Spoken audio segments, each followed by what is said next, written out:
the whole startup entrepreneurship, innovation, like all of these words, phrases, the incubation ecosystem, I don't know if it's my little bubble that I have created around me, but there is definitely more buzz in the last 10 to 15 years than there was earlier.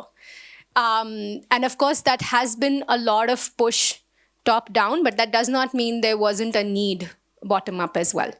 One of the contexts that I wanted to set was that in the context of the conference, which is that we're somewhere state, market, and the society is failing to solve for climate and poverty, we're also going to look at the role of an entrepreneur and innovator as someone who's a problem solver and who's actually someone, if we create the right ecosystem for them, can be solving for climate and poverty as well. So one of the things that I would request the panelists to do is, of course, speak the first, any failure that comes to mind, because in the end, everything would connect to climate or poverty and this aspect of service delivery, development in some way or the other. But to reflect a little bit also in terms of what would an incubator or a startup which is trying to address that specific problem statement, like what does it look like? And is our incubator or an incubation system able to maybe cater to those entrepreneurs particularly? And if not, why? When we're thinking of why, please be as free as you can. We have a good 90 minutes, so we can use this time to even go back and forth and dig further to even come up or arrive at an understanding. The why can be because maybe the motivation was very different and that's a stupid question altogether, and that's fine as well. Or it can be that, like everyone, we kind of cater to a certain supply or certain ecosystem, which is not there right now. So it can be anywhere. But what we'll hope to achieve is that the reason that we started to do this impact failure conclave is because we felt that when you come and say, I'm a great incubator and I have incubated 50 enterprises, there is no collaborative idea that really comes out of it. You say, okay, sure, yeah, you're great. Maybe I want to work with you because you're great. Not so interesting, right? But because we're all looking at the innovation and entrepreneur ecosystem, what we have to be innovators and entrepreneurs ourselves. So that's the assumption. So what we're saying here is that if we're able to speak about our failures openly, we're basically saying, what do we not know? And if we don't know it, and if we kind of put that problem statement out there, and the reason that we're not able to solve for it, is there someone who can help us innovate on it? So the collaboration is on that whole process of problem solving itself. So with that, I have 3 lovely, lovely speakers. And I would request all of you to be as transparent, brutally honest as possible, and our audience to respect that as well, because it's not easy to be on the stage and say, I have not done this correctly. And we'll go one by one and then go into a discussion. So first, we'll have Dr. Lakshmi join us. I won't really waste time with the bios. The bios are there in the book already. But Dr. Lakshmi, please, if you can join me here as well. Thank you, Rachita. Good afternoon, everybody. I think you'll have to excuse me because after this mind session, I'll have to make a move because it's a personal commitment, I told you. Yeah, you'll have to excuse me. I think when I got this invite from Rachita, I was also excited because though I've been in the incubation ecosystem, I always try to wear the shoes of an entrepreneur, a startup who comes to you, right? What can we offer to the startup in terms of entrepreneurship is a difficult journey. Somebody who comes to you looks for money or market, right? Straight.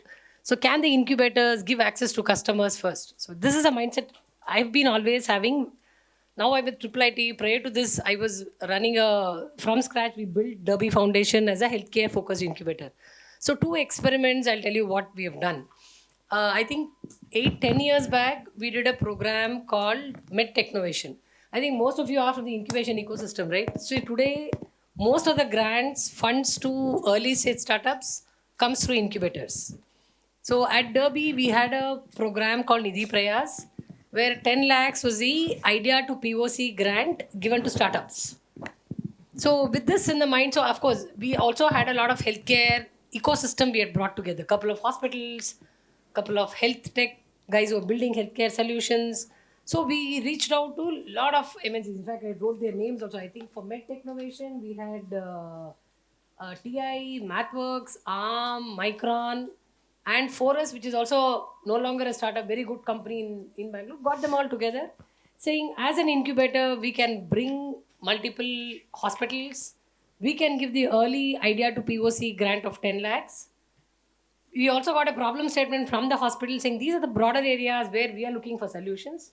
So can a sort of incubator was putting in the early, very early seed money of idea to POC money. How can we work together, make it happen? And IESA as an industry body also came together. India Electronic Semiconductor Association. We got them all together and we ran it.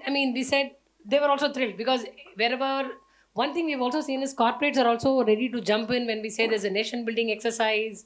They want to be involved in any initiative backed by government, right? So we said we'll do this. So we brought in all this. We did well. I think we announced the program. A lot of startups applied primarily because there was 10 lakhs of money which was there. Then all these names were there. Somebody said technology. Somebody said I'll give mentorship, this, that. So we brought in startups, some of them, and together all these members collectively helped us select the 10 startups. Each of them would get 10 lakhs grant. So this we selected. After that, no execution of the program, it was a huge challenge because getting time from them, commitment from them, 10 lakhs, initial POC looked attractive for everybody. But I think it was a good start. Post the POC, what next? Money required. Many of them were individual innovators, not even registered the company. What are the next steps? It was sort of left high and dry, number one. Number two, most of it was done at an individual capacity. Somebody working in some organization would open up doors. Yeah, this happens. People moved on. Continuity in the relationship was also a big problem, right? So when Rachita reached out, I said, any corporate engagement with an incubator is mostly I would say flash in the pan. It just happens after that what? There's no continuity. Having this continuity is a huge challenge. Right? That is one example. Other example, now I'm at IIIT. Yesterday we had a demo day because usually corporates say we are not interested in early stage. Early stage we also tried, burnt our hand. We said let's look at late stage. So yesterday we had a demo day for a bunch of about 12 startups in Industry 4.0. One of the reason I also pro bono go wherever possible, see what connects I can bring back to my startups who are there in the incubator, right? Honestly. So I also chair the startup committee in Bangalore Chamber of Commerce. Sonali is also there with me in Bangalore Chamber of Commerce. No, there I think Bangalore Chamber of Commerce has about 1,000 corporates, phenomenal because last 3-4 years I've been engaged with them. Every time I see them, I say, oh my God, there's so much of opportunity for our startups to get business. So this time when we had this opportunity to do a Industry 4.0, I reached out to people, for example, TVS, Bosch, Maini, a lot of manufacturing companies are members of this association. So I said, we're looking at a program like this. Would you be happy to engage? Then I was very clear this time. I said engagement means at least 4 to 6 hours of mentoring for startups. Could be in terms of supply chain, logistics, procurement, go-to-market strategy, and maybe one visit to your shop floor, one demo to your, maybe at least the facilities manager there on your shop floor manager, production guy. They all agreed. And we had about 64 applications, there are about 70 startup late stage in Industry 4.0 only in Karnataka. This was restricted to Karnataka alone. We selected 12 startups. Selection was only on the criteria of the corporate's interest in the startup. We circulated a spreadsheet. Which of you are interested in which startup? Right? We onboarded the startup. It was a very good program, I would say, because each of them gave 4 to 6 hours. Some of them also got 1 or 2 POs from the companies. Very good. Yesterday, the demo day got over. What next? Everybody is asking, what next? We have no answers, right? See, some of them, parallelly, some of them are reaching out saying, I have this problem in my company, can we do? So it is happening, my honest admission is happening in sporadically here and there. So I think among all the stakeholders in the ecosystem, right, incubator is probably the only person there who has the capability and the mandate to connect the dots. In fact, yesterday there were 3 investors also were there in the demo day. So some of them said, we also have Industry 4.0 startups in our portfolio. It will be good to get them validated also with these big OEMs who are there. Right? But who will facilitate? I think as an incubator, no, I mean, one of the primary reasons where incubators have not delivered what they're supposed to have delivered, no, honestly, I'm candid in being admitting this. Primarily because incubation happens beyond the four walls of the campus. You have to go outside the gate. You have to meet relevant people. You have to meet investors. You have to meet people who can give business to your startups. Can you do? Are people ready to move out of their comfort zones to do this? That's the primary question. Right? Incubators do well only if the startups do well. Startups will do well only if they get business. So can you get business for your startup straight? I think that has to be addressed here. That has to be addressed. So there are because we won't have time for ma'am Sorry about later that, on. yeah. Everyone has to wish ma'am congratulations. Her son's getting married next week. So and we've had some conversations before. So I'm gonna just Please plug go that ahead. in. Yeah, So we have a deep dive conversation with ma'am. One is that what you mentioned in terms of with these corporate engagements. Yes, a lot of incubators definitely see that as like a core part, like it has to be there. If you're looking into it, why does it fizzle out? Like, why is it flash in the pan? See, one is I mean, there is no sustained, I would say, core element of keeping this alive. See, everybody has, I wouldn't say vested interest, everybody has their micro focused interest. No, if a corporate says one thing could be, can the startup use my technology for building a solution, which many of them are doing today, right? Can my technology be the core element of what the startup is trying to build?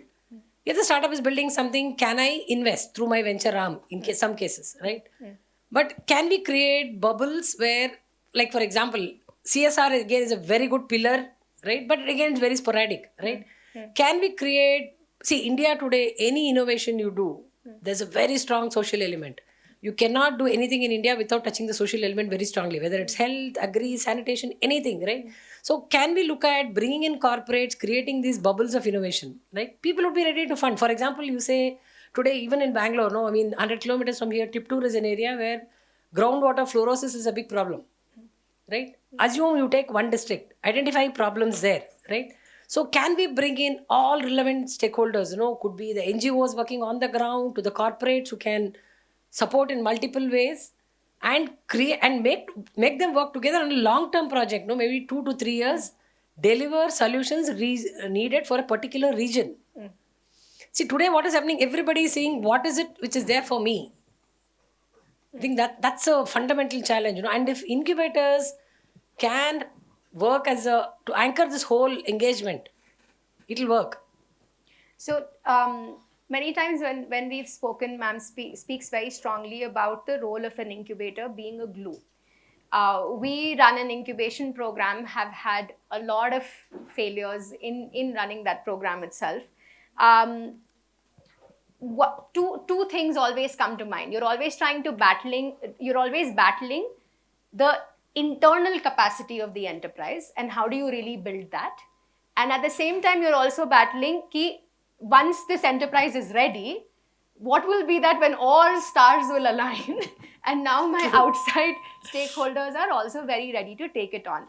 Obviously, that almost never happens. So, absolutely. So when you're saying that, you primarily see the role of connecting the enterprises to the other ecosystem stakeholders, how do you really balance that? Because in my perspective, a lot of the partnerships fail because the enterprise is not, like you're saying, the entrepreneur runs away, stops. Absolutely. So there is a follow-up that is required. There is a movement outside which is required. See, Rachita, I think fundamentally, today, why are people starting incubators? With most of the incubators in academic campus, one of the fundamental reasons to start incubators is the government funding to start an incubator. Be very candid, right? Somebody starts an incubator in a college because there's government money available. How to and what is needed to start an incubator? You need 10,000, 20,000, whatever square feet of space, which is not a problem for any campus today. To start an incubator, how to sustain it is a challenge, number one. Number two, the consistency of getting government funding again is a huge challenge. How do you sustain? And 99% of the incubation staff in the country is on contract. So people have to fend for themselves first, right? Then the incubator, right? So there's a very high churn out in incubators across. So some manager is there, there's no guarantee he'll be there next year in the same incubator. This being the scenario, how do you ensure consistent support to the startups, right? So as incubators, somebody should also talk about the value of death for incubators, right? No, honestly, when we're talking about value of death for startups, how do we sustain ourselves? How do we stay alive? So as you rightly said, when we ourselves are trying to figure out how do we stay relevant, how do we survive, will the team which is there today, will they be there next year, will the continuity be there? That's a huge challenge. I think fundamentally the financial sustenance of incubators is a huge challenge. And the incentivization is also not there, right? Why should somebody be there? So two questions from my side. I want to get a sense of if there are questions emerging in the room. So please do keep your questions ready. I'll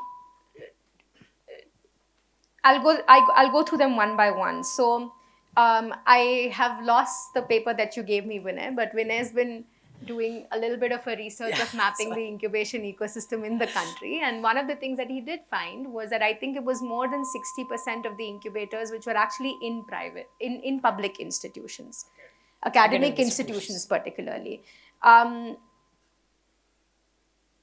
Again, academic institution holding a space where I think this whole 10,000 square feet, the funding coming from government, people working primarily,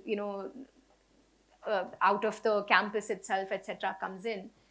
Public versus when an academic institution holds an incubator, what are the points of failure they need to be aware of? The incubator itself, right? The incubator itself. Just because it is structured differently. I mean, I think we should just accept that. It is structured differently. And I would want Ganesh sir's view on this as well. But yes.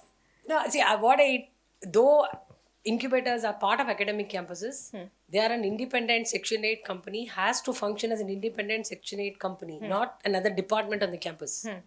So this thought process has to very clearly come in. See, earlier when I was in Derby, what really worked for us very well was the independence. Number two, we had a very strong advisory board. And maybe the group itself was so big that the incubator was so small. I mean, they never bothered, gave us all the freedom to go full throttle. That also really helped.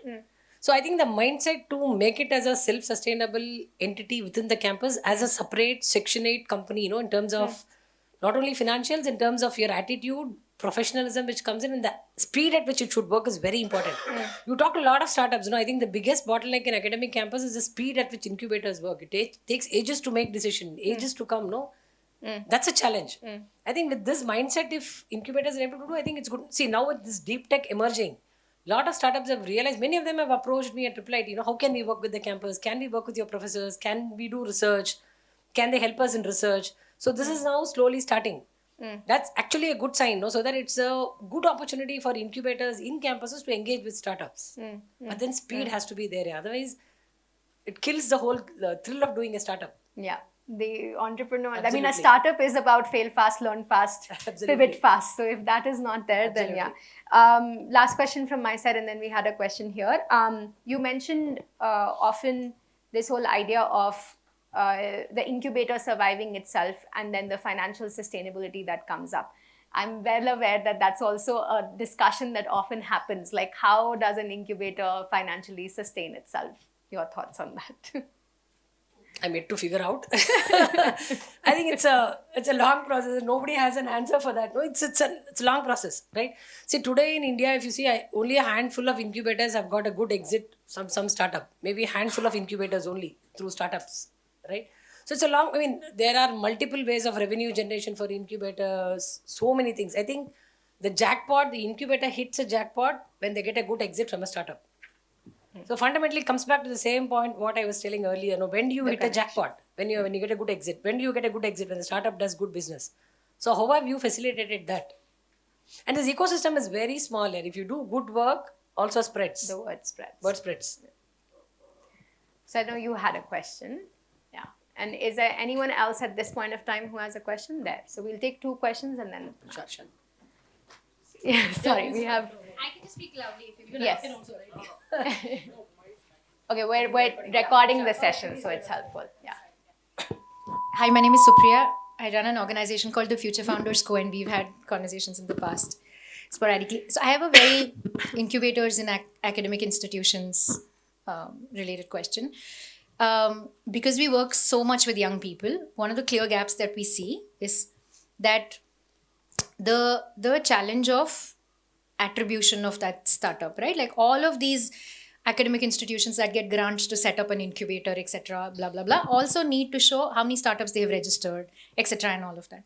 Now, we're working with teams of young people who are stuck at a prototyping, need more technical support, but the university itself does not have that kind of technical professorship, etc., available for them to move past that, or they don't have lab access in order to demonstrate a prototype. To get into programs like that of NSRCEL or T-Hub or etc., which are large ecosystem incubators and have most of what is needed for them to succeed, the students are not even able to get to a baseline of demonstration of POC or prototype or etc. in order to get into these programs, which are in many cases free, right, and are very, very effective. And we know that most student startups sort of need to be in a conveyor belt of programs for 12 to 18 months to see the day of light, right? Do you see, or do you have an example, or have you seen academic institutions here in India or anywhere else who have bridged that gap well? Do you see a role of the college incubators becoming tuition centers for aspirational students to bring them at least to a level of, like, you make them entrance exam ready for better incubators or more resourceful incubators? Have you seen any institutions do this or do this well? Should we take the second question as well, and then we'll come back? Yeah.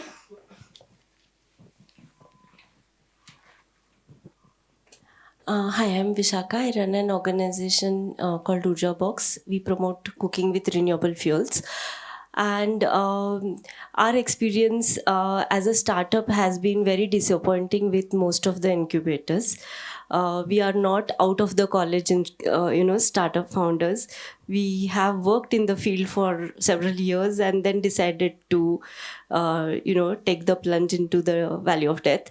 So the thing is that most of the incubator programs are designed to start with, mentorship, and then writing your pitch deck and talking to investors. And I think that all of that comes at a very later stage. First, refining your idea and working on your product and selling it to your first 10 customers should be the basic design of any incubator program, which really doesn't happen. So I've been a part of at least 5 incubation programs where I was taught financing, I was taught ROI, I was taught banking and mentorship. They promised networking, which never happened.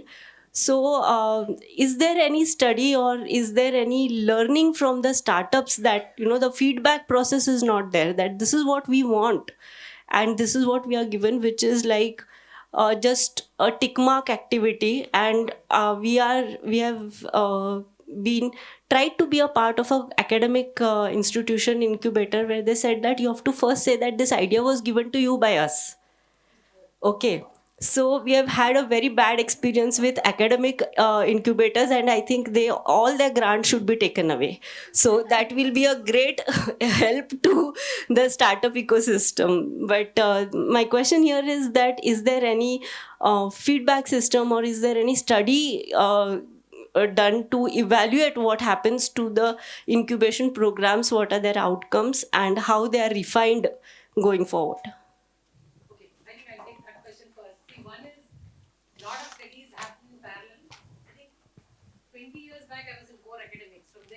Been more into business and entrepreneurship more, because entrepreneurship is all about action, no less about studies, right? So there are studies which are concurrently happening. But I'll tell you one thing what we did. See, when I was in Derby, we did a first cohort of pre-incubation program in 2016. I think we partnered with a very well-known organization, Pan India, which offers course content for ideation, right? Where you got about 10 startups, more of building a business model canvas. We took a feedback from the startups. That day we understood no startup wants GAN. Nobody wants theory, right? From there on, I think we have done multiple cohorts of customer discovery program. When we said we will do healthcare, depending on the startup, whatever idea they're working, we used to connect them, whether it's radiology, dentistry, every department, or physiotherapy. A lot of them are doing things on physiotherapy. They used to go and understand what is your pain point. What are we doing? Will it solve your problem? What type of technology you want? So wherever I go, I try to find out, can we create test bed for startups? So now I'm at IIIT, right? IIIT is located inside Electronic City. Electronic City itself is about 900 acres of smart acre campus. So we have started now a conversation with Electronic City Industries Association saying, can we partner together so that you can offer the entire electronic city, which can be a test bed for startups. See, when we tell startups you fail fast, we should facilitate that failure or success faster, right? So, and all the programs you've done from there, then to now, wherever at least I am there, it's all customized to every startup what he or she is building. How can we ensure that what he or she is building is relevant to the customer? Now, the other end of the spectrum, we come to the students, right?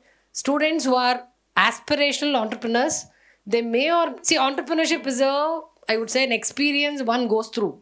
You need not have a startup also, right? The journey of trying to do something on your own is phenomenal, right? So in academia, I mean, how can we facilitate students to try out this when they are on the campus? I think doing this on the campus is the right time. Provided the campus facilitates you with support of attendance or grade waivering and all that ecosystem is there, it's taken care. It's the right time because you also meet cross-functional guys who are there on the campus. Somebody, say there's a mechanical guy, he gets to meet somebody from electronics, somebody from the MBA. This cross-pollination is very good, right? And it's a very small percentage, especially if the institute is driven very strongly by the computer science department. Very less number of students who are there who want to be entrepreneurs. It's a paradox, right? I mean, Yeah, and there is nothing that they're actually studying in their academics in any way that actually supports or even like that supports an entrepreneurial experience. Their need for capstone projects or no, some of them have, some of them also have electives, opted electives or any fresh course. These options are there. See, entrepreneur is, I mean, the fire has to come from within. Just by going through a course, people will not become entrepreneurs. But at least from campuses, can we expose students to problems, areas around, do some experimentation of what they can build? Before we get Ganesh sir on board, I think like failure and success is relative. So while we spoke about failure, I also wanted to understand, according to you, what do you consider as a success metric for an incubator? See, one is if one of your startup like her goes out and say, I was in this incubator, got phenomenal support, that's a big success, right? And it's not about metrics. Yeah. See, today what is happening, many of these startups are incubated in multiple incubators. So an incubator is also why for the same startup saying, this is my startup, I only incubated, right? So why can't incubators collaborate? So one of the success metric for an incubator always could be in terms of how are your startups doing? Startups performance could be in multiple factors. No, definitely in terms of business or in terms of investments they have raised or in terms of employments they have given or are they really built something which is solving a societal problem and deployed it on the ground. See, the on the ground deployment is not happening. There's a huge gap. Huge gap. Okay. Yeah. Yeah. No, it's fair enough, right? For them, it's a huge opportunity cost to forego a very good placement on the campus, right?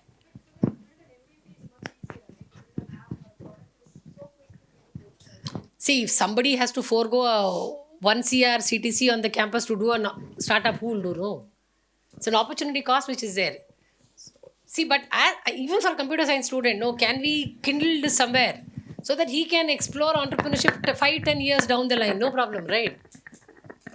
But it has to be on. And I think some years back, in fact, to answer your question again, we had done a lab course on entrepreneurship. When we had discussed this also about students not willing to share equity, not wanting to share their IP, not wanting to share any ownership of anything that they have built in the incubator in college because generally students don't like college as a system. We've also seen that, yeah. True. Hello, ma'am. Ma'am, I'm Anubha.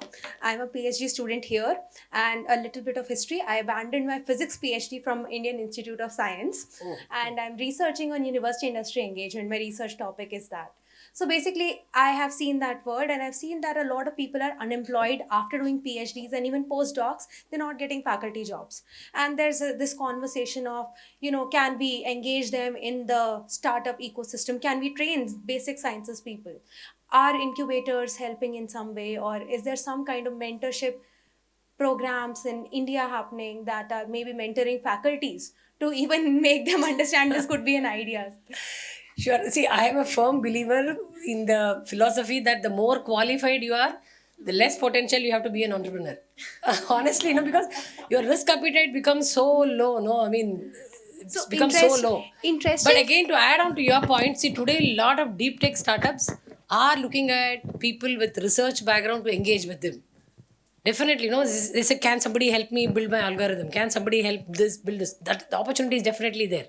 Definitely. But then people are qualified, should be ready to be agile, work with startups, run the speed. That humility has to come. No, I think more maybe we can take it outside. Absolutely, no problems. Thank you so much, Dr. Lakshmi. And thank you to the audience as well. Please keep the questions coming for our other guests as well. So Ganesh sir, please, if you could join us, and sir has a presentation.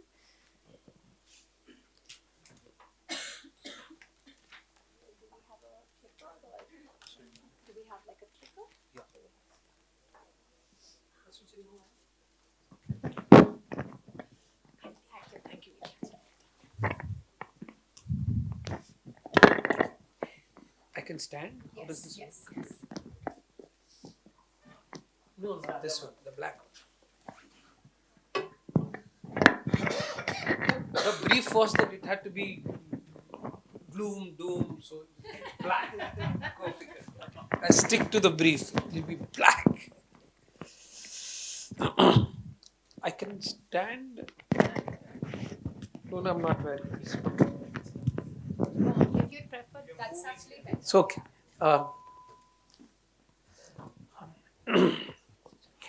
It is a very bad idea following Dr. Lakshmi. She's like a legend in the incubation space, and we are all like chotu people. I didn't want to do this. Then they said you have to talk about failures, and then my team said it's a very good opportunity to present the company. But I said, listen, I'm going to talk about screw up, so it's you got to be comfortable with it. And then my team said, no, you can't talk about things in negative. You got to do a positive spin because you will have donors in the room and partners in the room, so you have to give a positive spin. So I said, all of this brief is not working out, but I'd already committed, so I couldn't slime out.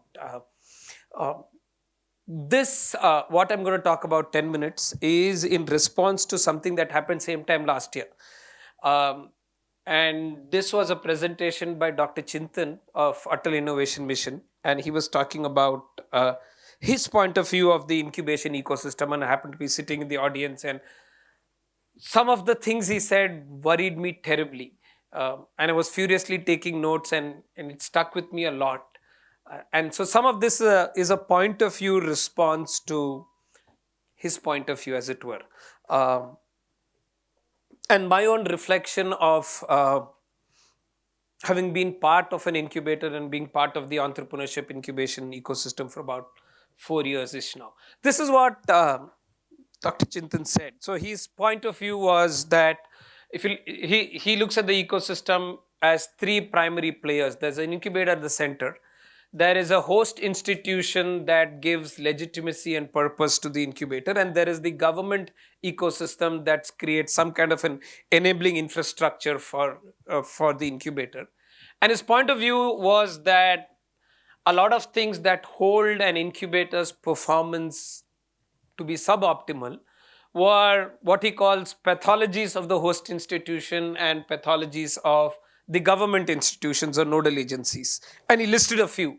And I wrote it down, and his video is on YouTube, and I myself would have seen it about 15, 20 times. It's a very short clip. It's a 10-minute video of, he was doing the exact same thing last year.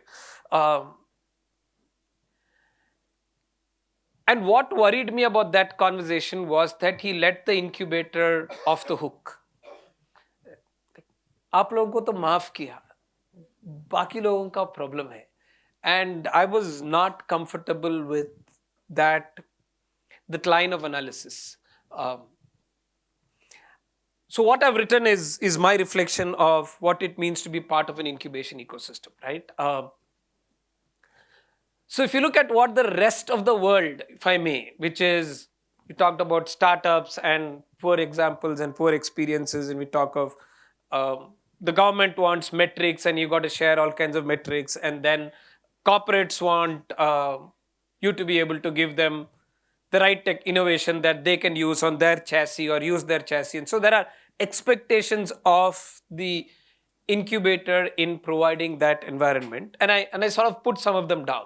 So the first thing that is expected, and ma'am, Dr. Lakshmi talked about it, which is you've got to find innovation, and then you've got to scale innovation, and then you've got to bask in the glory, which means the incubator has to be able to straddle a technology life cycle and a business life cycle to be able to meaningfully enable a startup, which means you've got to be able to enable the fundamental innovation, the fundamental technology to reach some stage of maturity, some stage of at least a lab ready prototype which is tested and proven, which gives the founder the first right to play in the market.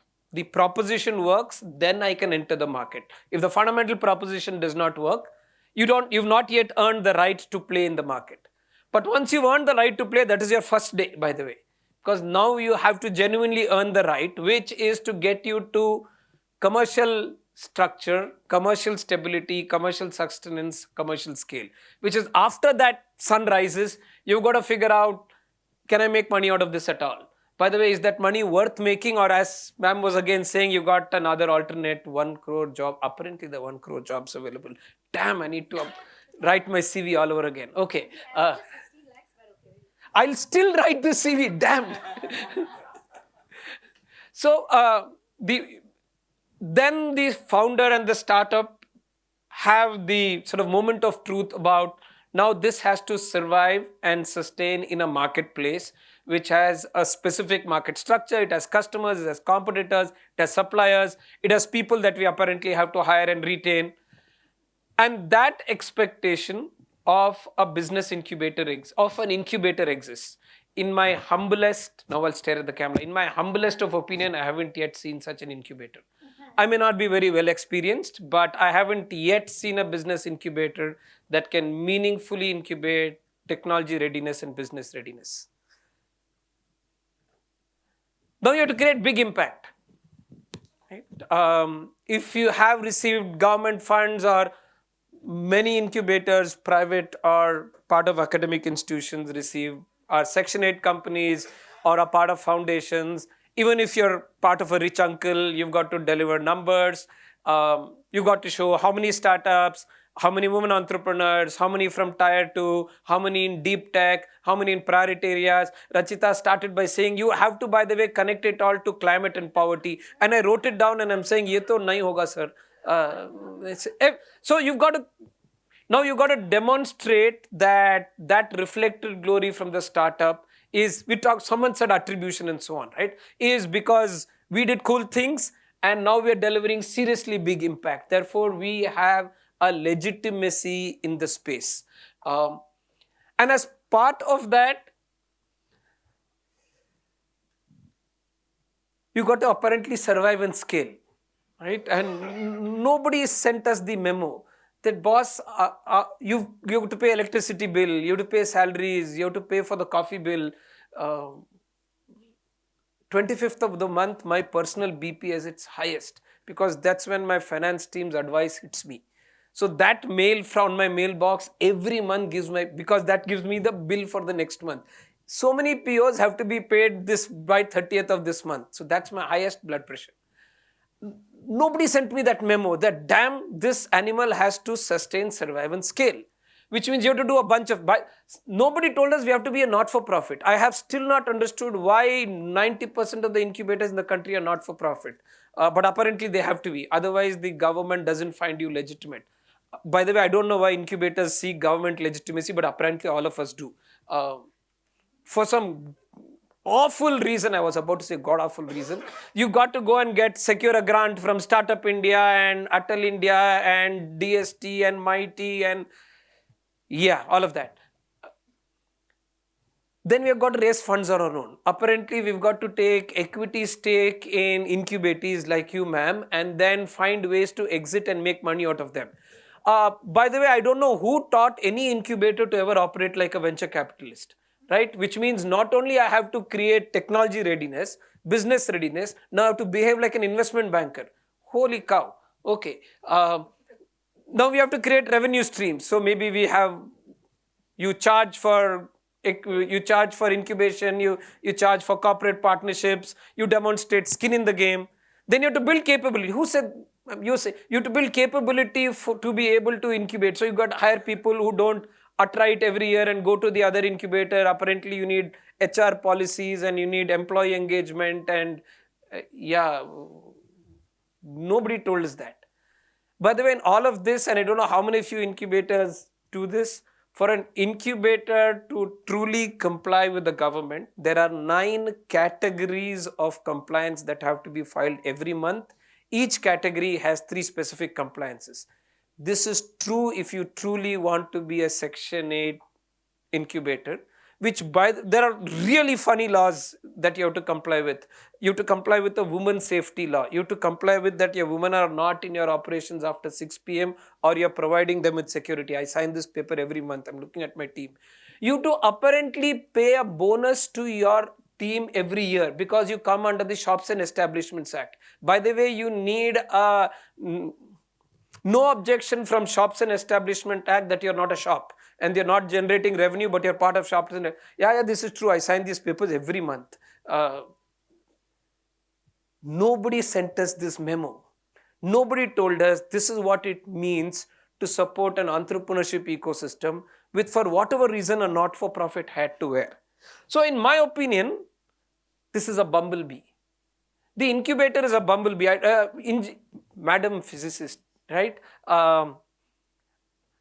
Aerodynamically, by standard principles of aerodynamics, the bumblebee is not supposed to fly. It simply doesn't have the aerodynamics to fly. The thrust to body ratio doesn't work. So by the way, nobody told the bumblebee. The bumblebee didn't get the memo. So she is flying. She's very happy, right? Nobody told her you're not supposed to fly. We incubators are apparently like that. We're not structurally, I cannot imagine how an incubator can genuinely survive, scale, and deliver impact. And there are 1,107 incubators in the country as of October 2024. Here is my opinion, and I'll stop after this and ma'am can take over. In my opinion, the unit of analysis is wrong. We've poorly constructed the unit of change. If I look at what is our theory of change and what is the fundamental lowest common unit through which that change is getting executed, we probably got it wrong. And we may have probably got it wrong because somewhere we've not been able to, we as a collective, we have like Royal V, Shahenshah situation. We've probably misinterpreted the economic reality within which we need to create an entrepreneurship ecosystem. We might be the 3rd largest ecosystem globally, etc., but at a 2,500 per capita and at the scale that one needs to operate in the country to make any meaningful population scale difference. Somehow in my mind, the model of an incubator as an enabler to catalyze the entrepreneurship ecosystem seems flawed. In my mind, that can be enabled though by finding a small cluster of vested interests that have a deep incentive to work together. I've copied this model from other organization design systems. Any mechanical engineers in the room might figure this concept of cellular manufacturing. Right? If a single component needs to go back and forth between multiple machines to achieve its dimensions, you create a cell of complementary machines that within them are self-contained to create that machining output that is required. An easier parallel one might imagine, though slightly more morbid, if I may, is think of an operation theater in a hospital. Right? There isn't a single boss in an operation theater. Right?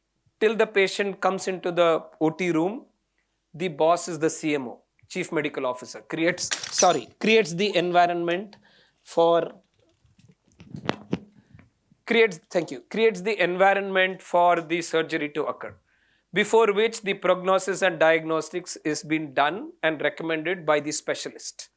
The first person to enter the room is the anesthesiologist, right? Once the anesthesiologist prepares the patient, the general surgeon figures out the strategy for the surgery. Then the specialist executes the surgery. The general surgeon closes over, then post-op is taken over back by the CMO, which means there are a complementary network of specialists, each of whom have specific incentives and none of whom can achieve their end objective without the other, that come together.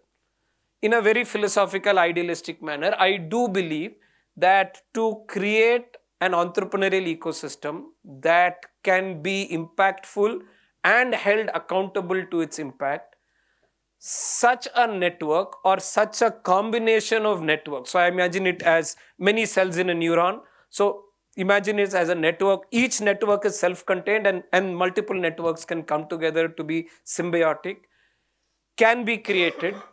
And if we have to execute to the scale we hope to achieve, if our 2,500 per capita income country, entrepreneurship can truly make a difference to that what we should ideally be lower middle income economy to come to some stage of economic progress, which means we have to achieve at scale. I think such a network can materially create an impact. That is my belief. I actually believe this is not so complicated. With all of the conversations we've had with potential partners, trying to create a network, trying to create an ecosystem, it is not that it can be wildly democratic, but I don't think that is required as well. Even if you get a handful of people to come together and you replicate it a handful number of times, that creates more than sufficient organic momentum to create impact that can be truly held accountable to scale. Thank you.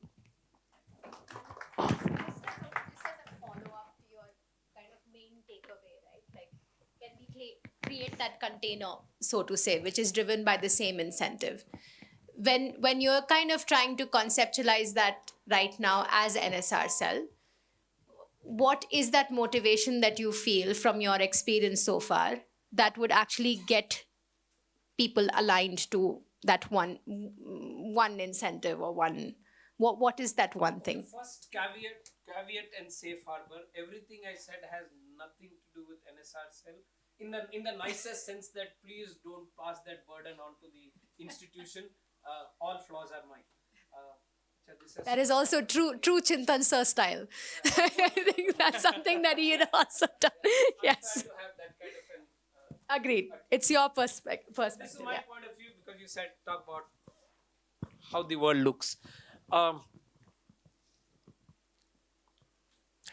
Here is the reason. Here is my preliminary hypothesis of how incentives can align, right? There are four primal, this will sound like Gyan, so if it is stupid, you should delete it, so, right? There are four primal motivators: greed, fear, shock, and awe, right? A greed is, if I do this, I get rich. Fear, if I don't do this, I'm going to be left behind. Shock is, I didn't know this can be done. And awe is, my neighbors are doing it. Why am I? And if I look at, will a corporate participate? Ma'am talked about Industry 4.0, for example. Will a technology institution participate? Will a pre-series A, seed, post-seed stage investor participate? Will a policy analyst participate? If I can find the right incentive to align, and if I can create a collective incentive for the network, which is when this network succeeds, each player in the network gains, and only when the network succeeds will each player gain, right? It's very, actually, if you even imagine it as a fund of fund in very simplistic terms, it will work, right? You don't have to think of complex incentives, which is not very different from what finance minister is doing with the SIDBI fund of fund for startups and so on, right? So all you need to do is make the network accountable to the outcome of the fund of fund. And even such a simplistic structure, let me not say simplistic, straightforward structure can make sure incentives align. All I need to do is find those incentives, and each subject for the incentive can be different. Someone can talk industry 4.0, someone could do poverty and climate, and someone could think about deep tech. And all I need to do is find those clusters that are interdependent and collectively can produce an outcome that each of them will gain from. Okay, thank you so much. And like how we had originally planned the format, we'll go into maybe Durga coming in next, and you have a presentation as well, right? Yeah. So, and then please collect your questions. So we'll do a round of questions after this.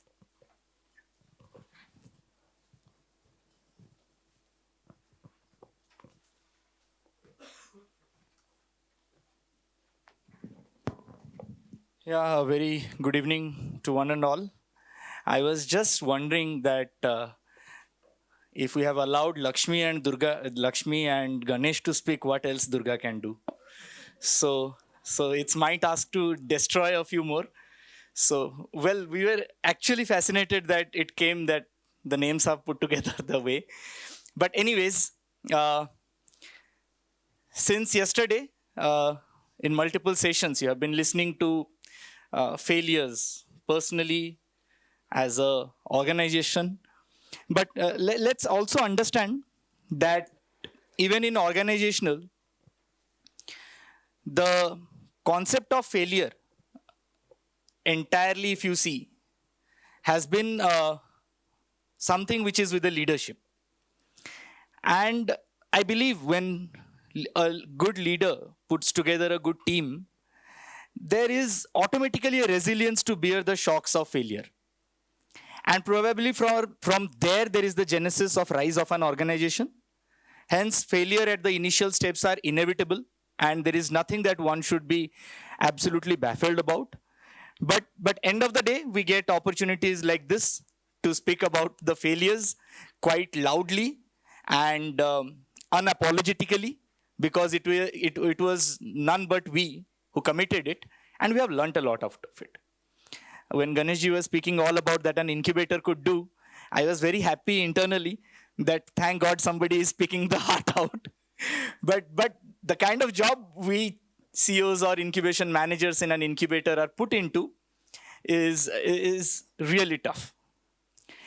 And one such tough exploration we did when we started an incubator. I myself was part of the education system there in my host institute, but with a couple of trainings and the support of the management, I rise up to this level. But from the very scratch, when we got the grant from the Atal Innovation Mission, and we were the first Atal Incubation Center in the state of Odisha. So as you all know, Odisha, probably not much spoken state, unless you talk about hockey and oxygen supply. We have few more other things to put forth. And that's where the change in the political arena now has become the buzzword all over the country as well. So ladies and gentlemen, I am to introduce to you our very first incubation program, which we named as Surge. So my short presentation today is on the story of Surge, how it all began, how we failed, and how we recovered. Not taking much. Yes, we are also a Section 8 company, so quite acquainted with the pains you elaborated. Of course, recognized under the state nodal agencies, supported under Startup India Seed Fund scheme, and also a potential MSME BI. These are some of the numbers which we have achieved in the last 4 years. But achieving this was not a very easy cup of tea. I believe we had a lot of learnings and lot of failures.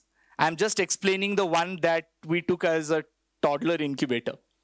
So this is the failure story of Surge. Surge was the first incubation program that we got launched. But the reason behind launching it was that we are a twin to COVID.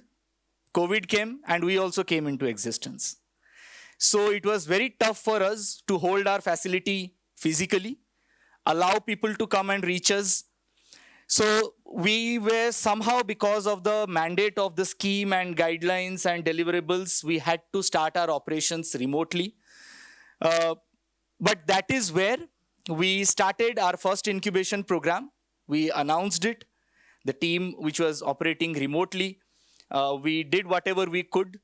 And because there was already a hue and cry situation relating to health and other things, and entrepreneurs during that period were suffering the most.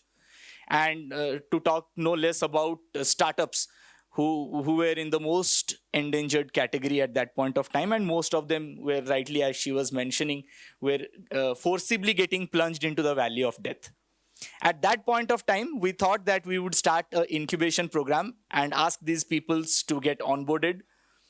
And of course, having the AIC mandate, we thought that we would make it a hybrid program.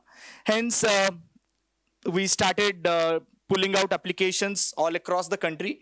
We did reach a good number of applications, but then with the quality of applications and everything, we found that it would be a fair opportunity to start with a good number, because we were also quite sure that many of them may not be able to continue further with the changing dynamics in the environment.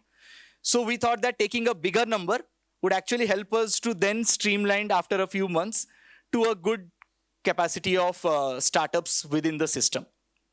So these were some of the errors that we did, but we failed very structurally also. So how did we start?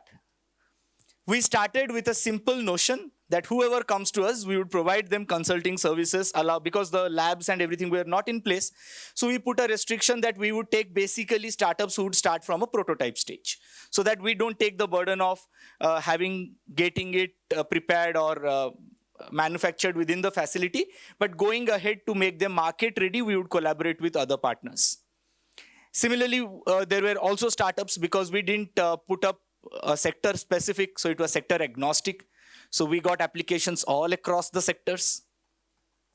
Then the other thing that we did was that we did not put any restriction on the current performance metrics of the startup. So we had someone who was just starting. We had someone who was about to finish with the product only. There was someone who was thinking of a GTM. There was someone who was into early revenue. So it was a pure, well-tested khichdi that we would prepare out of the first incubation program. What went wrong? All our assumptions. Our assumptions that we will be able to cater to a very customized program for each of the startup. We would be helped to give them mentorship in all the aspects that would be okay with them, in order to put them into one good cohort and give them all kind of mentoring sessions, as she was mentioning about, all kind of mentoring sessions. So the one who was into a greater domain or a little matured startup was also asked to validate his idea again. The product validation took a lot of time. That's where many things we started were not turning up the way we wanted. Thank that we realized it early, and we saw that after 2 to 3 months, after a quarter, that the one program that we started had to be splitted into 3, looking at the progress of the startups and the way of engagement that was formulating eventually. So the first thing that we did was accepting the failure in terms of curating, selecting, and starting the program well. So I believe unless one, as an organization or as an individual also, if you are not accepting the failure at the right point of time, so as we were discussing in the morning, the consequences could be more dangerous. The second thing was assessing the failure. How do we assess? We launched a program, we shouted loud, we got good number of applications, but how do we take a backtrack? How do we tell them that whatever we designed for you, we don't think that it's going well and we need to restructure it in some way? So assessing the failure on parameters, because there was, as I said in the very one of the slides, that undefined definitions of failure enabled our failure to be more stronger and inevitable. So there were not defined strategies for many stages of this incubation program. So with that initial learning, we started assessing our failures, pulling out success metrics that as an incubator, while working with a startup, because when you work with a startup, you don't work with only that segment of the entire ecosystem. It's working with mentors, it's working with investors, it's working with the industry, talking to people, whoever is relevant to that domain of the startup. So when you start an incubation program, we have always believed that when it comes to work with a startup, you are simply going to get a lot of non-attention from their side also. And never expect a startup to be too obedient to an incubator. That's why I say on a lighter note that because he wanted to listen to nobody, take no orders, he became an entrepreneur. If he wanted to take orders, he would have been happy with a salaried job. It is that risk eminence or a risk potential or a risk appetite that he has plunged into this field. So hence, when we thought that we will be incubating startups, and here in this case, it would basically mean incubating a business. So that is a far later concept. You don't incubate a business at the beginning. The first thing to be incubated is the founder. We talk about various fits, right? Problem solution fit, product market fit, product scale fit. But what I think is the first thing is the founder fit. The idea to founder fit is essential. And belonging to an ecosystem like Odisha and Bhubaneswar is a tier 2, tier 3 city, you get all sort of people coming to you considering, not even understanding what an incubation center is. God forbid, nobody came us thinking that we are an egg incubator. But there were questions, of course, what's an incubator is. I myself struggled a lot to explain my parents what exactly I'm trying to do. So what does an incubator mean? And someone in my family saw that even hospitals has incubation centers. So they started believing, when did you jump from engineering to medical?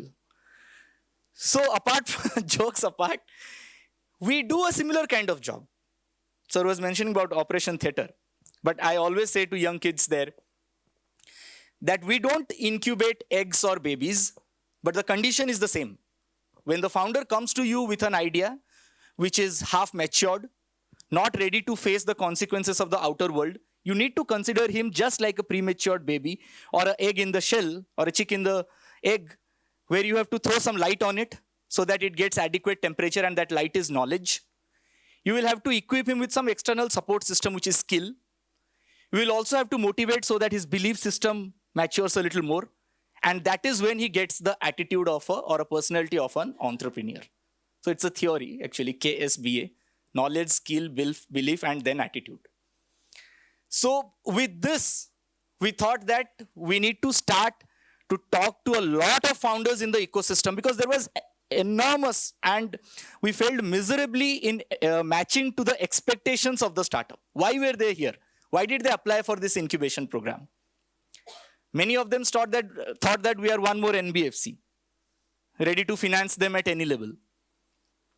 And many of them come just to say that if my idea is not working, why don't you tell me another idea for which I could get a grant? So there were such questions also.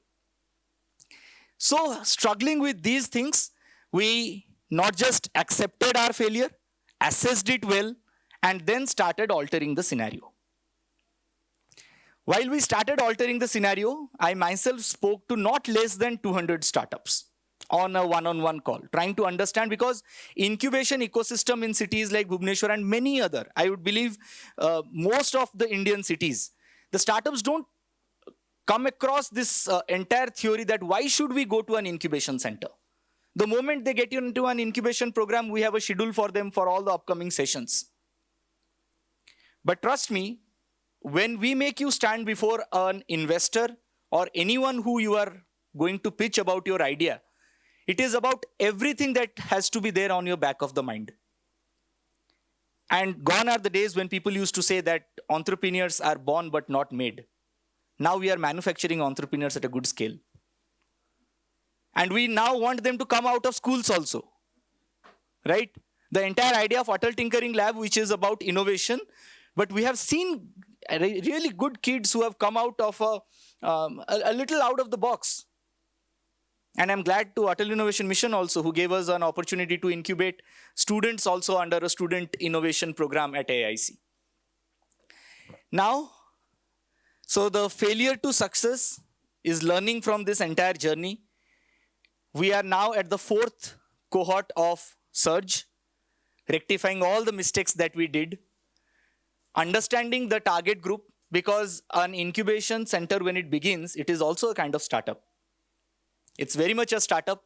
Our customers, our clients are startups, of course. And then we have to also deal with all these funding agencies, government schemes, people all across the domains, all facilitating enablers, stakeholders, and everyone. So our journey from failure to success is this. The impact from the failure story of Surge to the impact story of Surge, which is that this have been our first ever incubation program, but now we have completed 4 cohorts, supported 56 startups under this program from the last 4 cohorts. 71% of them had all these years 3-year survival rate. 42% of them leveraged funding. And these funding that I say are from external sources, not government sources, which means they have raised an angel round or a seed round or a pre-seed round. And 35% success rate with other defined impact pay metrics, which basically mean how much employment they have created, what sort of IP resources they have built, how is their investability, how is their revenue cycles performing. So now we have defined the program in such a way that we see that there may be new avenues of making errors and committing failures, but what we have recovered from, we have now a stronghold with. So, if you go to our website, this is a snapshot of not just Surge. We have been able to host 12 other programs, which are into specific sectors. These are some of the programs. Idea Nest, of course, is our pre-incubation program. So, ma'am, you are asking about the students. Our incubation center is also placed or housed inside an educational institute. So what we have done is utilizing our Fab Lab more, the Fab Lab infrastructure. We have created an innovation club where we allow all those students who want to do something in the tech field to come and to just explore with the machines available there. And if they pursue an idea, solving a real-time problem, then we put them into this program called Idea Nest. And then not just our incubation programs on the next pattern, but they are able to apply to many other programs also. So there are some of the programs which are under CSR programs. Seed, Sprout, STEM, and Scale is something that we do with the SISFS schemes. So, and with this, we also very recently hosted Odisha's largest mentor investor connect program, which is Odisha Startup Carnival. And Odisha Startup Carnival has been a big hit this time. So everyone here, I would definitely urge all of you that if you want to explore something exciting in Odisha, then AIC Nalanda is definitely your gateway. Thank you so much. See, if there's a process of selection, there is definitely a process of rejection. And when you have a number constraint, then it's an elimination. Rejection is something I would say is a tough word, because then you say that you can't do anything or you are not fit for becoming a startup. Definitely not getting selected to an incubation center does not imply that. It is just that when we have something in the back of the mind, or the entire process is designed as such, that the selection would be done who would best fit into the cohort model. And when we say the cohort model for the startups, it comes with many things. For the sessions, that would be beneficial. And I'll tell you the truth is that we have not just eliminated or not selected startups who are not up to the ones who got selected, but some of the high level ones also, that you need not come into this program. So the reason behind not getting selected into a particular incubation program is also on the design parameters of that program.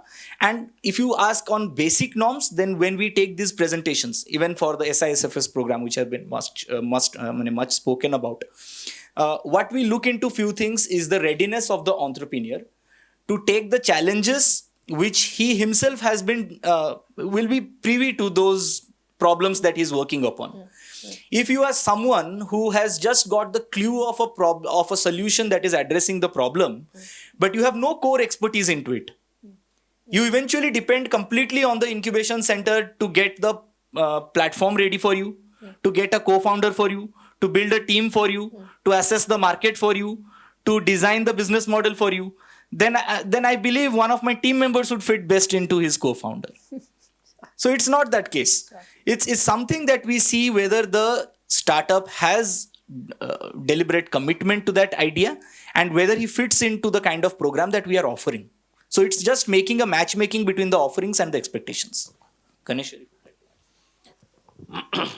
For us, there are 3 reasons why we select an entrepreneur and 2 reasons why we might reject. The reasons we select, firstly, is what Durga said, how deeply have you done homework? Right? Of course, from where you start to where you might end, the journey might be sinusoidal, but how deeply have you sweat the idea? Do you understand? You have a reasonable understanding of technology, product, customer, market, supplier, partner. Have you sweat it enough? Have you gone and met 10 customers? Have you gone and talked to 3 competitors? Right? The second is your appreciation that the journey is non-linear. If I do A, B, and C, D will happen is a linear journey.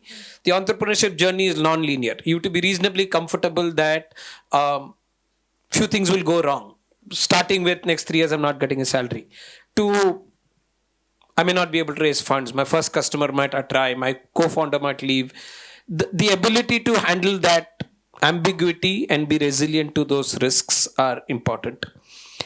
The third, which is related to one reason why we reject, is the incubation environment will demand that the founding team think and reevaluate some of their early choices, their product choices, their market choices, their business model choices, their capacity choices.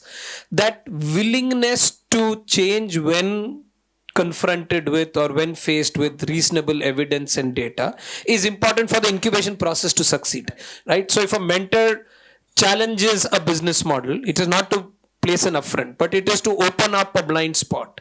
But if the founding team is uncomfortable because of their own personal passions or biases or ambitions, the incubation won't work. That is the third reason we will check for, and probably the second reason we'll reject. The one reason why we would reject is founder ambition. One reason for an incubation as a not-for-profit environment is you hope to create founders who build ventures that will scale, therefore create economic impact and solve for societal problems. For an entrepreneur, there are multiple other paths as well. There are multiple other paths to exit, for example. So you're a brilliant entrepreneur who has a brilliant patent and innovation, and you quickly want to get to some customer validation so that you can sell off to a larger entity that can monetize it. Is a very powerful wealth creation path for entrepreneurship, but is a poor incubation objective. So if the ambitions of the entrepreneur are different from what the incubator, like someone like us, aspires towards, you would want to rather be friends but not want to incubate. Do you find when entrepreneurs come to you for an incubation, for incubation, you laid out some very specific stages that enterprises need to be in and qualities that they need to have and what they can get from you? Have they usually done their homework to be able to understand that? Because I feel what you were saying, I think she has left, but what ma'am was asking earlier, if you are someone who's looking for incubation on early innovation, I need this to be proven. Yeah. There are many incubators which are not the right incubator for that, but I don't know if that is visible. And does that create problems in you, even, having a pipeline which just does not work for you? that eventually will happen. Once you start taking everything into it, the pipeline not being defined properly, then you will have eventually get it clogged with all that is coming into. But let us think it from the point of view of the applicant, in this case, which is startup. Then when you are applying to any of these incubation programs, it should not be a very umbrella feeling that once I get into this incubation center, all my problems get solved. You need to look very specifically what is the offering, whichever incubator it is. I may not name a few reputed ones, but people don't benefit too much from those kind of incubators also. As I told you, as an incubator, if you see our failure, we thought that mere announcing that we are Odisha's first Atal Incubation Center would help us get the best startups in the ecosystem. But it did not happen. Because Odisha, if you see, we saw that the maturity of the founders is something that is not ready for an incubator. And the kind of preferences and the kind of expectations they have will not allow them to also work under an incubator for a 1-year program. So we launched a few short-term programs. Let them come and test the kind of soup that we are offering. And maybe it is not relevant to them. And we in the co-learning process would be able to devise something better for those cases. And that is where, after working for 4 years into sector agnostic programs, this year particularly, we have curated a few sector focused programs. One that is into tourism, which we have very recently, just the applications are still open. Now, if any startup, just because want an incubation handholding, would try to fit in his product so that it is also to be claimed as a tourism startup or a tourism based startup, then the basic elements that we have put into this program would not be applicable to him. So in that case, it is both the sides who need to define the objectives well. So far as selecting a startup is considered, we have a very defined rubrics of a 12-point scale, which is completely score based, because we again don't want human bias to get into. So we have experts into the domain of the startup who sit on that incubation panel to select it, and they score them into that rubrics metrics only. And there is a cutoff for that. Once if we reach to the number of startups that we require into the program, it is good. If that is more, then we get into more interview presentations so that we understand the founder a little deeper. So these are processes that incubators follow. Okay. Just one question from my side, please, and then we have how many? We have 3, 4, 5, 6. So we'll do one round and then we'll close it. There is as I was saying in my intro as well, like I feel the startup entrepreneurship ecosystem, innovation ecosystem has really, like you hear it everywhere. It's not something that was there, at least when I was growing up. There weren't so many incubator cells even in institutions, etc. But it's not like the business community did not exist in India. There is a whole other gamut of things from an MSME perspective that is there and that still exists. Do you think that the current startup entrepreneurship ecosystem is able to leverage on that's already there? And if there are any failures in your perspective or any opportunities, I'll give you a little bit of a leeway.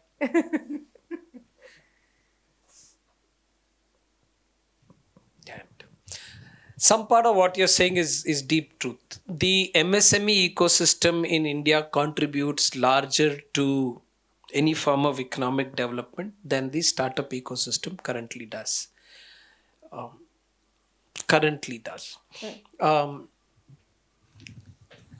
The startup ecosystem gets better page 3 visibility than the MSME ecosystem does, for reasons of glamour, I guess. I don't know.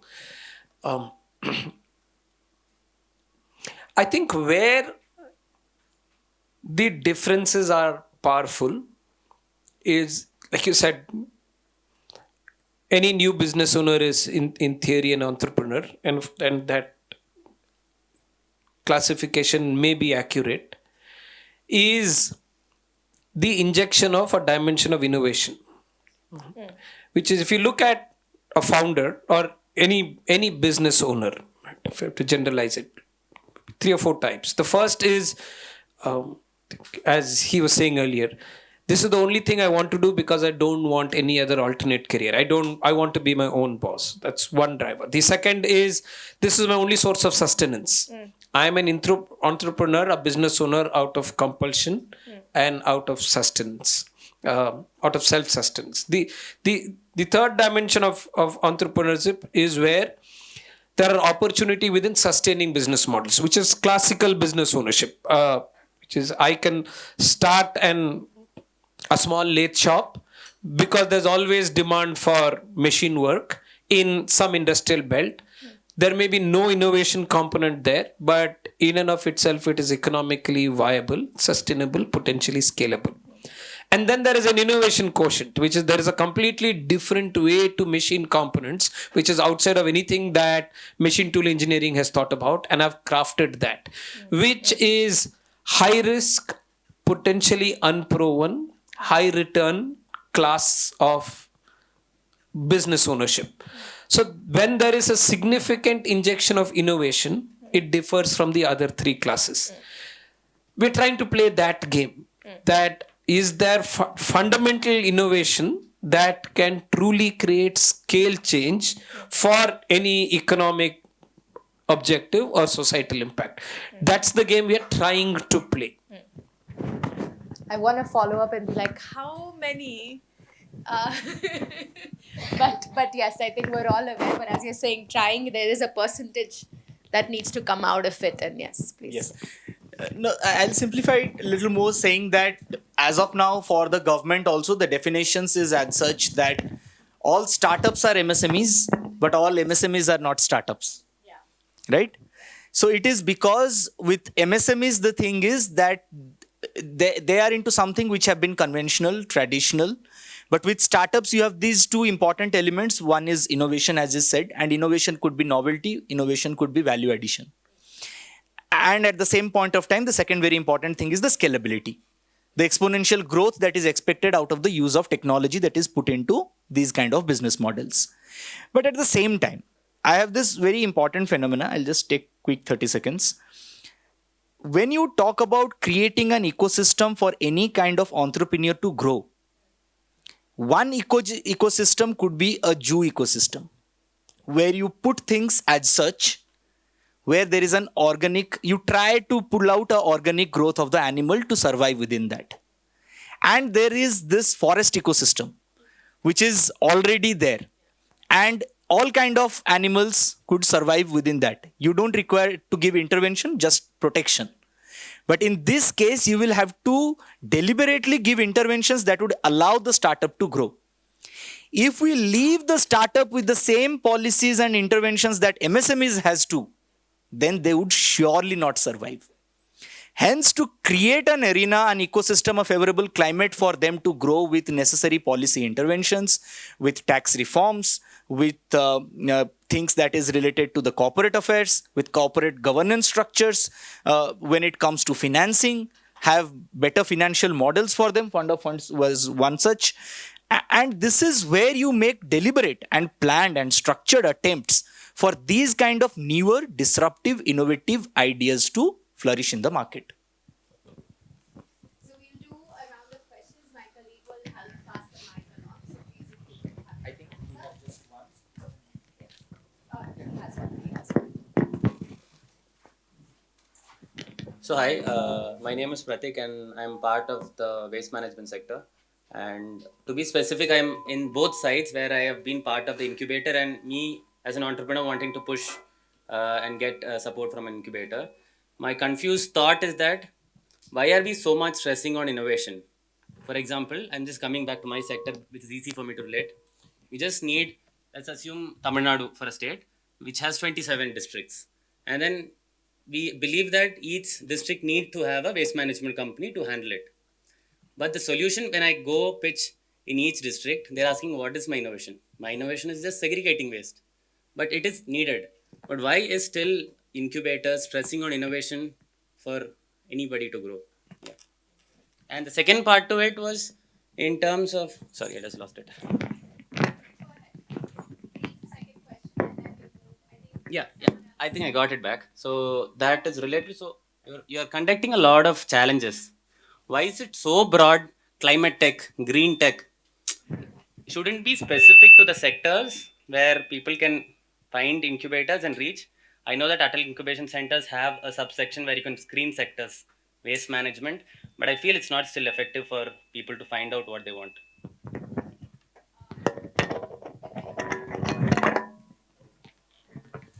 So, I don't know.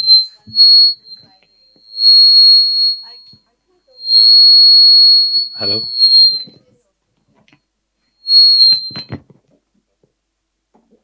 Uh,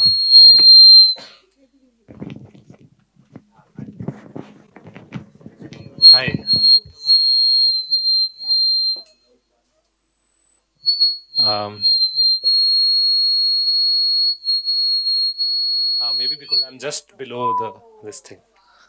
Oh wow. Okay, got it.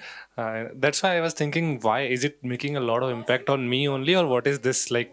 Everything was just on me, like showering on me. Good. So, two questions. First is a ecosystem level question, and then there's a little situational question for both of you. So ecosystem level is like, what is the future of an incubator in India? Like, how do you imagine it looks like now in next 5 years or so? There is this one thought process which is also going around, which is you must be aware about it. CIIE.co is converting into an IIMA Ventures, right? That approach of incubator turning into a venture place, right? Because of whatever various reasons that are existing. At the same time, there are incubators which are also going into CSR dimension also, or little non-profit route of tapping into that kind of fund. So what do you think? And then at the same time, there's a global standards which exists, Y Combinator, 500X VC and all, right?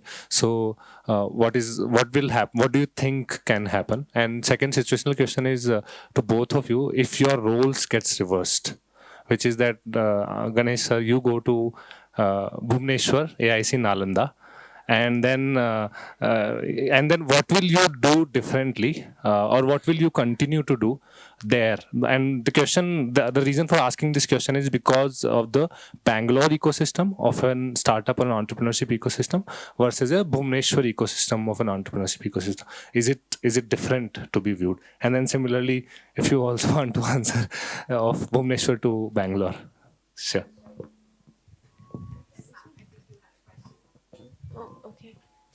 Yeah, so my first of all, thanks for the candid presentations from both of you. Just like what happens in Vegas stays in Vegas, I hope these won't stay here. You listed out so many problems about running an incubator. I've been on that side of the thing, so I can empathize. But when the policy was being drafted and government came up with this whole Section 8 and all, there were a bunch of incubators who had already been through this, especially NSRCEL. I mean, we were running SHAs and everything over here. Would you tell anybody to open an incubator now? I mean, why aren't we doing away with it? Or in this current form? Because the regulations, the gazette notifications, they talk of so many things. 10,000 square feet. Section 8, this, that. And it's known since 15, 20 years that this is not the way to go. And yet we've been doing it. So why aren't we speaking up about it outside?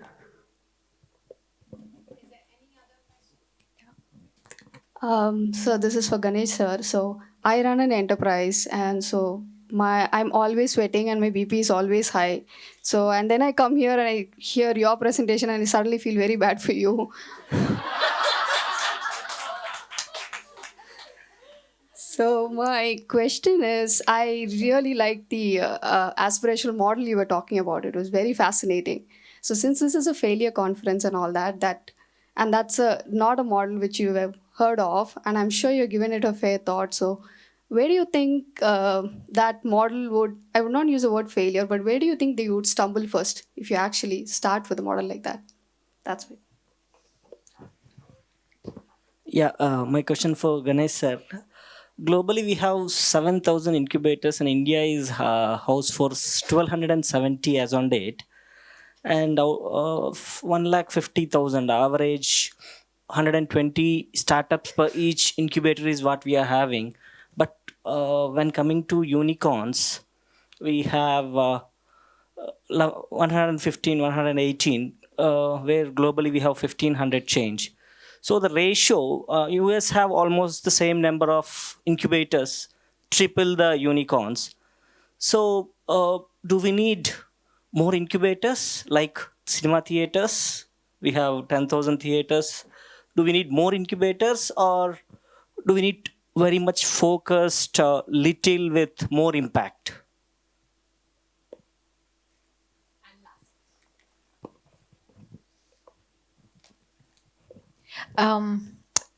I have a question around the qualification of people who get into the programs, and you spoke about bunch of things needed and bunch of things, oh, if this exists, we will reject you, right?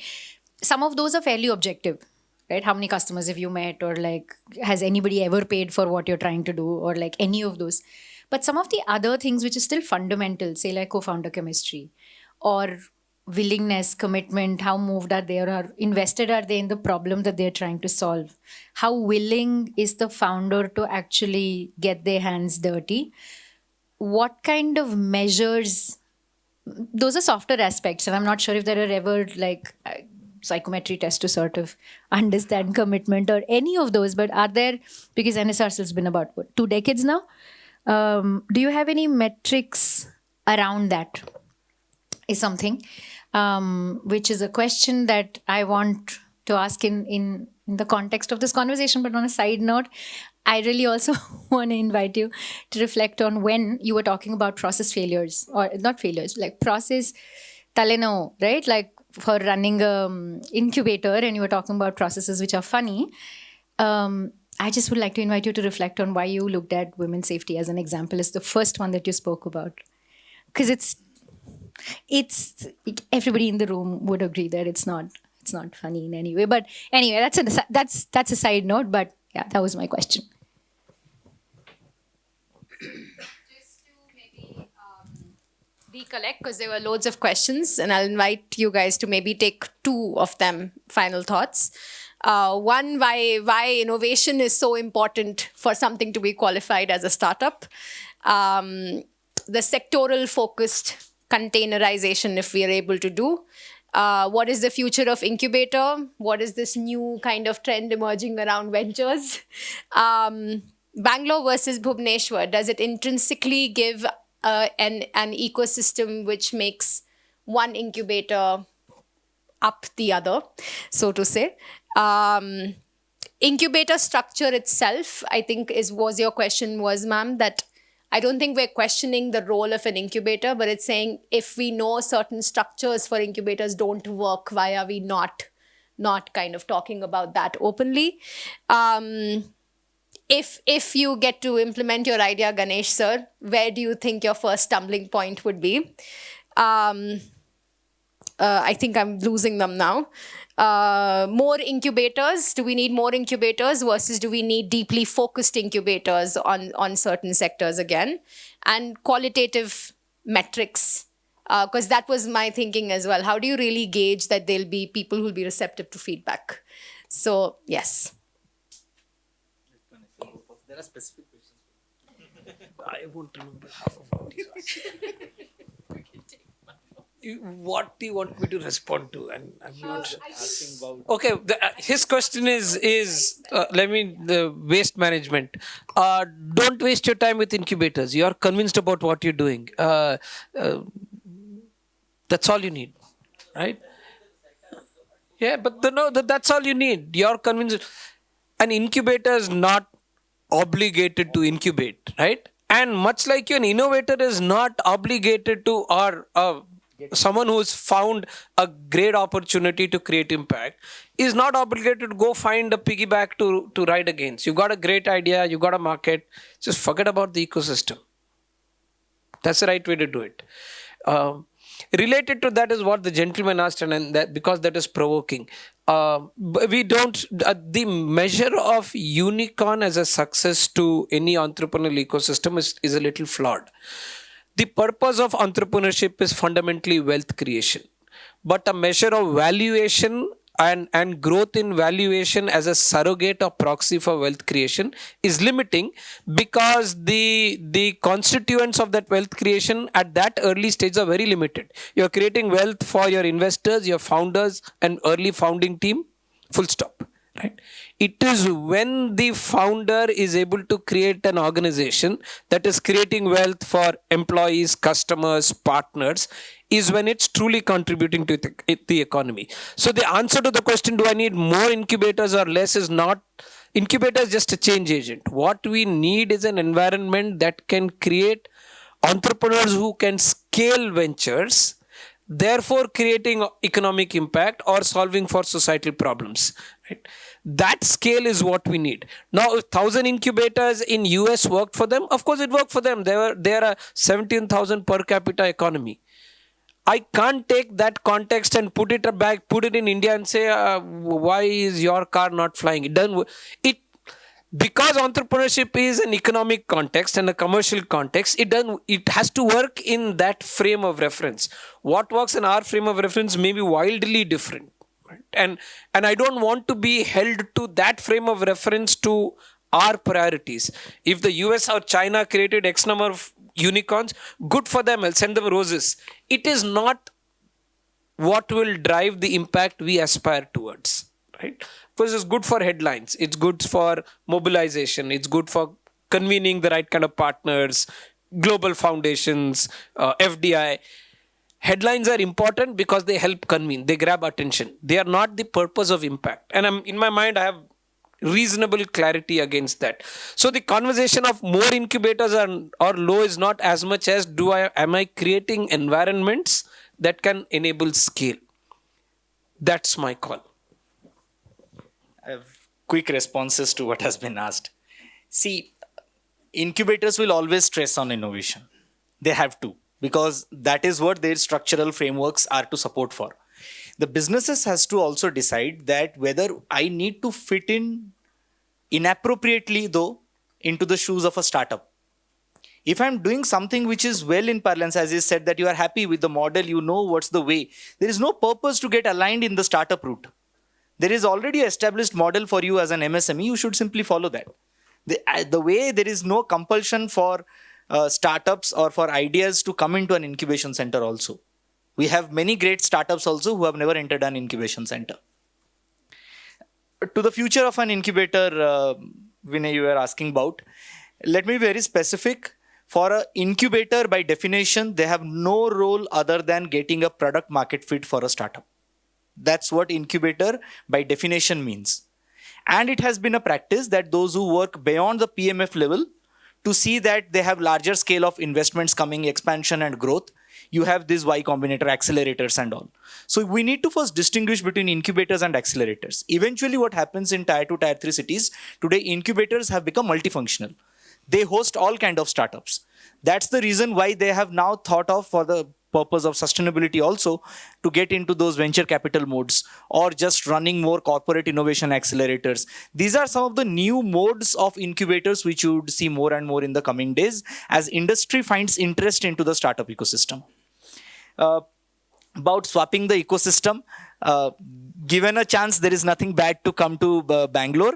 But I believe that having worked in Bhubaneswar for 5 years, I don't want to build another Bangalore into Bhubaneswar. We are building a Bhubaneswar and we are happy with that. And also about should we need more incubators? I think we don't need similar kind of incubators the way they are today. Might be we need to have a tiered system of incubators, because if at the very beginning you ask an incubation center to open up a 10,000 square feet space, hire 10 people to work there, it doesn't work that way. So we might be thinking, I was alternatively discussing this also, that we need to think more of a Indianized incubators.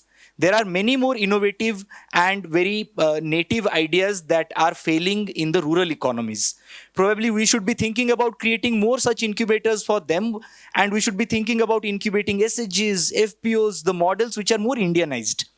There could be incubators to make social innovation more prudent in our society, because that's what India requires most at this point of time. There is ISRO supporting space tech. There are other agencies who are supporting deep tech.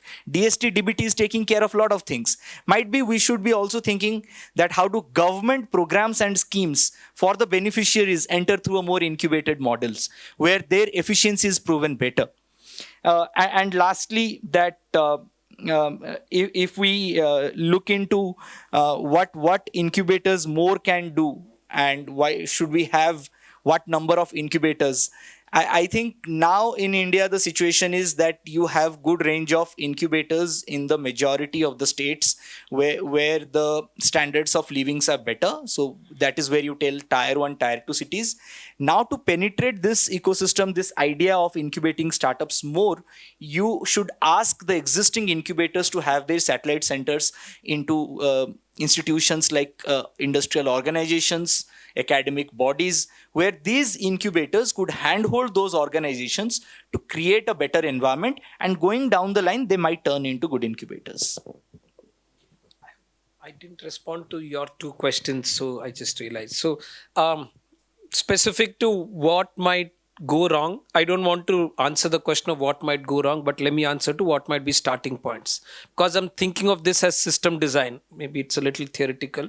You need to identify a change agent, which means someone in the network takes the first step to convene and create the change. The person who creates the first step need not be the owner of the network, but he in some form takes the first step to convene the network. I think there is opportunity to find change agents among the network. Maybe it's an incubator, maybe it's a corporate, maybe it's an investor. I think that you identify the first change agent and enable that change agent to build around it, and I think the system can get created. I don't know how pragmatic or otherwise this is. When we burn our fingers, we'll know how real this is. So that's my submission. To the qualitative metrics, we are trying an experiment of how do you know progress is being made. So for us, the transformation that we want to do in a founder is not as much number of revenues, number of jobs created, because that's longitudinal translated impact. The impact that we are able to do in a short window in incubation is twofold. One is the founder maturing to be a more rigorous, sophisticated founder? Through the founding team, is the venture building its capability to be able to move from some stage A to some stage B? So we measure what is called an entrepreneur development index and a venture development index that does some baseline, midline, endline on these changes. That gives us some guidance on, is the intervention effective enough to create that transformation that this entrepreneur has moved from great idea to at least reasonably competent CEO. I'm not necessarily saying this is deeply academically validated science, and we are conscious of that.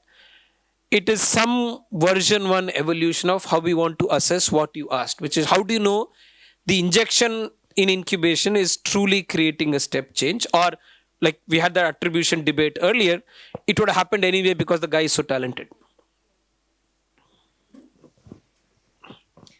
Thank you so much. I think it also reminded me of the morning session autos where it was like social soil versus just looking at some kind of outcomes. And yes, there is inherent qualities that entrepreneurs come in or founders come in, and that provides them maybe little bit more power to develop a team around them as well, almost like a magnetic field. But then incubators definitely have a role in doing that. So thank you so much all, and please continue this conversation outside this room as well. I wouldn't try to summarize it, but yes, I think my key takeaways were that that there is an agility that is required amongst incubators also if you're trying to deal with impassioned kind of, your entrepreneurs. My first reaction to Ganesh sharing those slides about technical viability, financial viability, I was just like, I also need to do this, entrepreneurs. So it's like every entity, I think, struggles with it, where you're saying I need to be financially sustainable, plus I need to have technical skills, a edge or a value that I'm creating, plus can I create impact as well? So how do I look at inclusion and all of that? I think one question that still remains, and I wish it had come earlier in the conversation, but for next failure conference is a topic of wealth creation, and I think as you rightly mentioned, there is wealth creation, which is one of the objectives of an enterprise, but for who and how does it get shared? And so how do we imagine it for rural India and for bottom of the pyramid? I think is something that we need to still think about, and hopefully we won't wait for the next failure conference. So thank you so much.